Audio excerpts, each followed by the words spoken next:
হোয়াটসঅ্যাপে কিন্তু একটা মাথা নষ্ট করা আপডেট চলে এসেছে ভাই।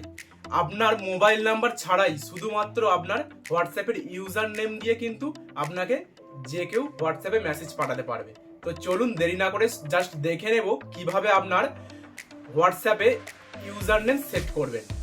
সবার প্রথমে আমরা হোয়াটসঅ্যাপে চলে যাব, তারপর এই যে উপরে থ্রি ডটে ক্লিক করে সেটিংসে চলে আসব, তারপর আমরা প্রোফাইলে ক্লিক করে দেব এবং তারপরে এই যে নিচে এইখানে দেখতে পাচ্ছেন ইউজার নেম বলে যে অ্যারো চিহ্ন দিয়ে দিয়েছি, ইউজার নেম বলে যে অপশনটা আছে এটাই ক্লিক করে জাস্ট চলে আসবো এবং এই আমার এডিটে ক্লিক করে আমি চেঞ্জ ইউজার নেম করে এখানে একটা পছন্দ মতো ইউজার নেম বসিয়ে দেবো। তো আমার যেহেতু অলরেডি করা আছে তাই আমি এডিটে গিয়ে এখানে চেঞ্জ ইউজার নেমে একটা ইউজার নেম বসিয়ে দিচ্ছি। এটা সিকিউরিটি রিজনের জন্য এখানটা আমার দেখাচ্ছে না ইউজার নেমটা।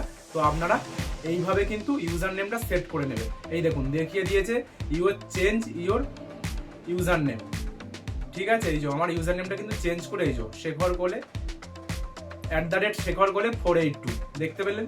তো এইভাবে আপনারা কিন্তু আপনার মোবাইল নাম্বারের ইউজার নেমটা সেট করে নেবেন এবং পরবর্তীতে আপনার কিন্তু মোবাইল নাম্বার ছাড়াই আপনাকে যে কেউ এই ইউজার নেম দিয়ে শুধুমাত্র আপনাকে হোয়াটসঅ্যাপে মেসেজ পাঠাতে পারবে।